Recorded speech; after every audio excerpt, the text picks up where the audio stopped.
مکہ کی پاک ہوا میں پلے بڑھے، زمزم کا پانی پیا اور اللہ پر بھروسہ اور صبر سیکھا۔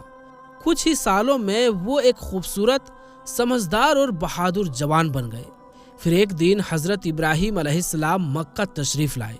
انہوں نے اپنے بیٹے سے کہا، بیٹا، میں نے خواب میں دیکھا ہے کہ میں تجھے قربان کر رہا ہوں، بتاؤ تمہاری کیا رائے ہے؟ حضرت اسماعیل علیہ السلام نے ادب سے جواب دیا، ابا جان، جو حکم اللہ کا ہے آپ اسے پورا کیجئے، انشاءاللہ آپ مجھے صبر کرنے والوں میں پائیں گے۔ دوستو، یہ جواب صرف اطاعت نہیں بلکہ ہر بیٹے کے لیے ایک بہت بڑی سیکھ ہے۔ حضرت ابراہیم علیہ السلام یہ جواب سن کر بہت متاثر ہوئے، بیٹے کو سینے سے لگایا اور پھر حضرت حاجرہ علیہ السلام کے پاس لائے اور کہا، اے حاجرہ، اسے تیار کر دو۔ ماں نے بیٹے کو نیا لباس پہنایا، آنکھوں میں سرما لگایا، بالوں میں تیل لگایا اور خوشبو لگا کر اللہ کی راہ کے لیے روانہ کر دیا۔ ادھر حضرت ابراہیم علیہ السلام نے ایک تیز دھار والی چھری بھی اپنے ساتھ لی اور بیٹے کو لے کر مینا کی طرف روانہ ہو گئے۔ شیطان نے یہ سب دیکھا۔ جب اس نے اس باپ بیٹے کی اطاعت اور صبر کو دیکھا تو جل اٹھا۔ اس نے انہیں روکنے کے لیے 3 بار راستے میں آ کر بہکانے کی کوشش کی۔ پہلی بار شیطان سامنے آیا۔ حضرت جبرائیل علیہ السلام نے کہا، یہ شیطان ہے، اسے کنکر مارو۔ حضرت ابراہیم علیہ السلام نے اللہ اکبر کہہ کر 7 کنکر مارے۔ شیطان زمین میں دھنس گیا۔ دوسری بار وہ تھوڑی دور پھر آیا، آپ نے پھر 7 کنکر مارے اور وہ پھر مٹی میں دھنس گیا۔ تیسری بار وہ آگے جا کر پھر سے آیا، آپ نے پھر 7 کنکر مارے اور شیطان بھاگ گیا۔ اللہ تعالیٰ کو حضرت ابراہیم علیہ السلام کا یہ عمل یعنی یہ کام اتنا پسند آیا کہ اسے حج کا حصہ بنا دیا، جسے آج رمی جمرہ کہا جاتا ہے۔ شیطان اور زیادہ پریشان ہو گیا۔ اب اس نے عورت کا روپ بنایا اور تیزی سے حضرت حاجرہ علیہ السلام کے پاس پہنچا۔ تمہیں معلوم ہے ابراہیم اسماعیل کو کہاں لے کر گئے ہیں؟ حضرت حاجرہ علیہ السلام نے اطمینان سے کہا، ہاں، شاید کسی اپنے سے ملنے گئے ہیں۔ شیطان نے حیرانی سے کہا، ارے وہ تمہارے بیٹے کو وادی مینا میں ذبح کرنے لے گئے ہیں۔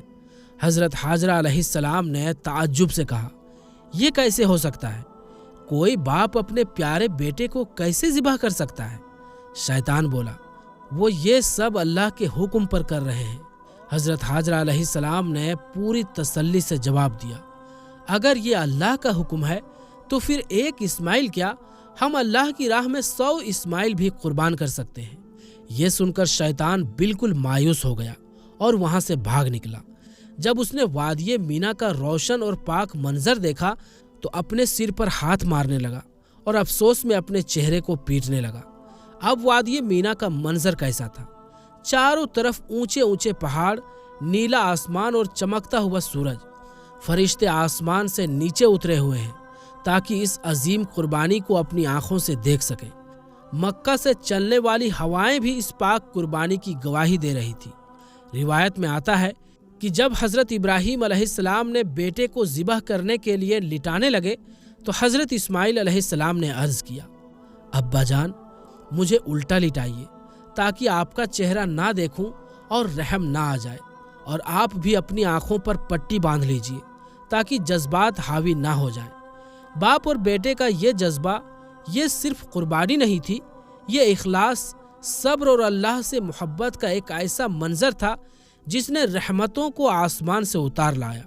حضرت ابراہیم علیہ السلام نے بیٹے کی بات منظور کی اور اپنی آنکھوں پر پٹی باندھ لی، پھر تیز دھار والی چھری لے کر اللہ کے حکم کو پورا کرنے لگے۔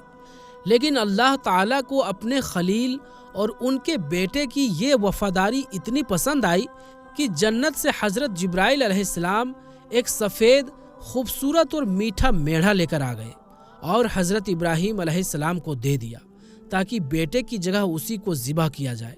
جب حضرت ابراہیم علیہ السلام نے اپنی آنکھوں سے پٹی ہٹائی تو دیکھا کہ ان کا پیارا بیٹا اسماعیل علیہ السلام بالکل صحیح سلامت کھڑا مسکرا رہا ہے اور زمین پر ایک میڑھا ذبح پڑا ہے۔ اسی وقت اللہ کی طرف سے آواز آئی، اے ابراہیم، تم نے اپنا خواب سچا کر دکھایا۔ ہم نیک لوگوں کو ایسے ہی انعام دیتے ہیں۔ قرآن پاک میں بھی اللہ تعالیٰ فرماتے ہیں، اور ہم نے اسماعیل کی عظیم قربانی کے بدلے انہیں فدیہ عطا کیا۔ پیارے دوستو، حضرت ابراہیم علیہ السلام اور حضرت اسماعیل علیہ السلام کی یہ وفاداری، ان کا اخلاص، صبر اور اللہ کی فرما برداری آج بھی عید الاضحیٰ کے ذریعے یاد رکھی جاتی ہے، اور یہی وجہ ہے کہ قربانی کرنا قیامت تک کی عبادت بنا دیا گیا۔ پیارے دوستو، روایت میں آتا ہے کہ جب حضرت اسماعیل علیہ السلام کی عمر تقریباً 15 سال کی ہوئی تو ان کی والدہ حضرت ہاجرہ علیہ السلام کا انتقال ہو گیا۔ یہ جدائی حضرت اسماعیل علیہ السلام کے لیے بہت بڑا صدمہ تھی، کیونکہ اب وہ اکیلے رہ گئے۔ اس لیے انہوں نے اپنے والد حضرت ابراہیم علیہ السلام کے پاس شام جانے کا ارادہ کیا، مگر ان کے قبیلے اور شہر کے لوگوں کو ان کا جانا پسند نہیں آیا۔ اس لیے قبیلے والوں نے ان کا نکاح عمالی قبیلے کی ایک لڑکی ہمارہ بنت سعد سے کرا دیا۔ کچھ وقت کے بعد حضرت ابراہیم علیہ السلام اپنے بیٹے سے ملنے کے لیے آئے، لیکن اس وقت حضرت اسماعیل علیہ السلام گھر پر موجود نہیں تھے۔ ان کی بیوی کا رویہ بہت شکایتی اور تنگ کرنے والا تھا۔ حضرت ابراہیم علیہ السلام نے بنا اندر آئے اپنے بیٹے کے لیے یہ پیغام چھوڑا کہ وہ اس بیوی سے الگ ہو جائیں، اور پھر وہ واپس چلے گئے۔ حضرت اسماعیل علیہ السلام نے والد کی نصیحت پر عمل کرتے ہوئے اپنی بیوی کو طلاق دے دی۔ پھر قبیلے کے لوگوں نے ان کا دوسرا نکاح جرہم قبیلے کی ایک نیک اور سادگی پسند خاتون سیدہ بنت مزال سے کرا دیا۔ پھر ایک بار حضرت ابراہیم علیہ السلام ملنے آئے۔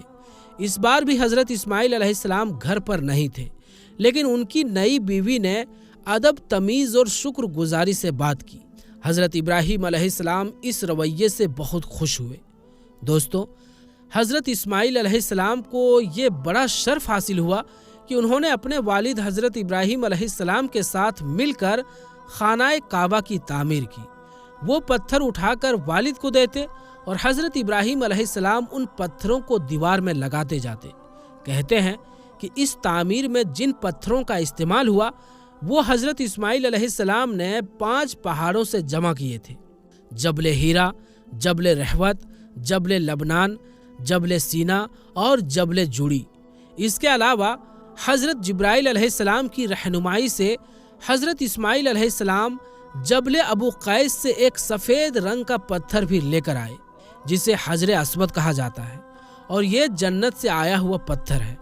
قرآن کریم سورہ بقرہ آیت نمبر 127 میں اللہ تعالیٰ فرماتا ہے، اور جب ابراہیم اور اسماعیل خانہ کعبہ کی بنیادیں بلند کر رہے تھے تو دعا کر رہے تھے، اے ہمارے رب، ہماری اس خدمت کو قبول فرما، بے شک تو سننے والا اور جاننے والا ہے۔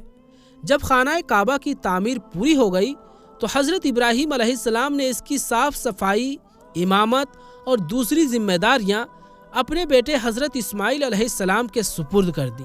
انہیں متوالی کعبہ یعنی کعبہ کے ذمہ دار بنایا گیا اور ہدایتیں دے کر خود شام روانہ ہو گئے۔ حضرت اسماعیل علیہ السلام کی وفات کے بعد ان کے بیٹے نبت بن اسماعیل علیہ السلام کعبہ کے متوالی بنائے گئے۔ اس کے علاوہ حضرت اسماعیل علیہ السلام کو نبوت بھی عطا ہوئی۔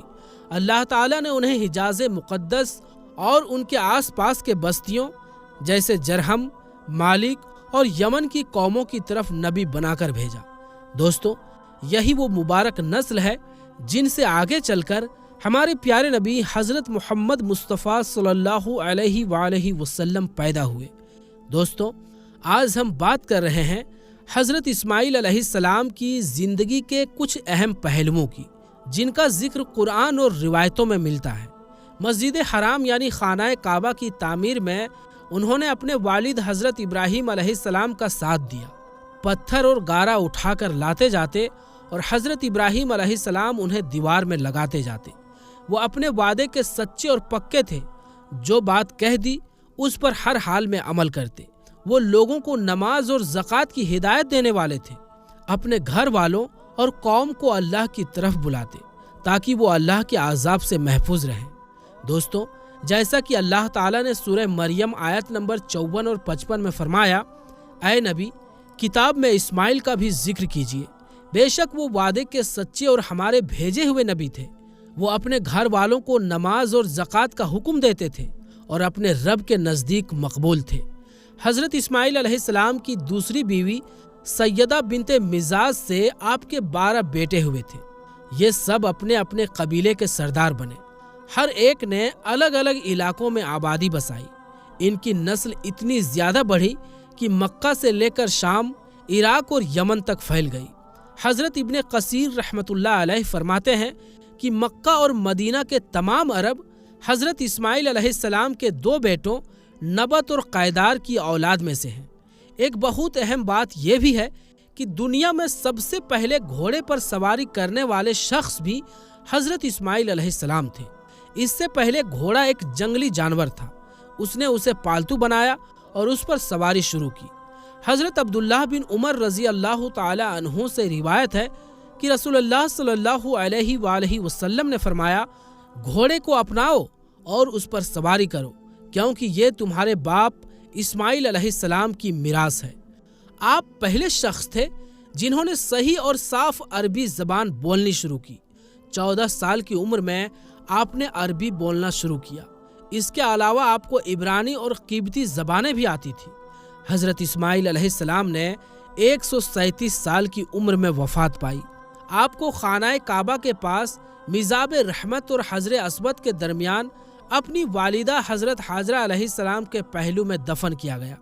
دوستو، حضرت اسماعیل علیہ السلام کو صرف نبوت ہی نہیں ملی، بلکہ انہیں خانہ کعبہ کی امامت، صفائی، دیکھ ریکھ اور متولی یعنی ذمہ دار کا عہدہ بھی ملا۔ جب حضرت ابراہیم علیہ السلام شام روانہ ہوئے تو یہ تمام ذمہ داریاں حضرت اسماعیل علیہ السلام کو سونپ دی گئی۔ آپ کے بعد آپ کے بیٹے نبت بن اسماعیل علیہ السلام کعبہ کے متولی بنے۔ اللہ نے آپ کو حجاز اور اس کے آس پاس کی تمام قوموں، جرہم، مالک اور اہل یمن کی طرف نبی بنا کر بھیجا۔ آخر میں دعا ہے کہ اللہ تعالی حضرت اسماعیل علیہ السلام کے درجات بلند فرمائے اور ان کی قبر پر کروڑوں رحمتیں نازل کرے، آمین۔ تو دوستو، ہم یہ امید کرتے ہیں کہ آپ کو ہماری آج کی یہ ویڈیو ضرور پسند آئی ہوگی۔ اگر یہ ویڈیو آپ کو پسند آئی ہو تو ویڈیو کو لائک کریں اور اپنی قیمتی رائے کا اظہار کمنٹ باکس میں ضرور کریں۔ اور پیارے دوستو، اگر آپ نے ابھی تک ہمارے یوٹیوب چینل عالمی جنکشن کو سبسکرائب نہیں کیا ہے تو سبسکرائب بھی کر لیں اور بیل آئیکن پر کلک بھی کر دیں اور آل کو سلیکٹ کر لیں۔ تو پیارے دوستو، ملیں گے انشاءاللہ اگلی ویڈیو میں۔ تب تک کے لیے السلام علیکم، اللہ حافظ۔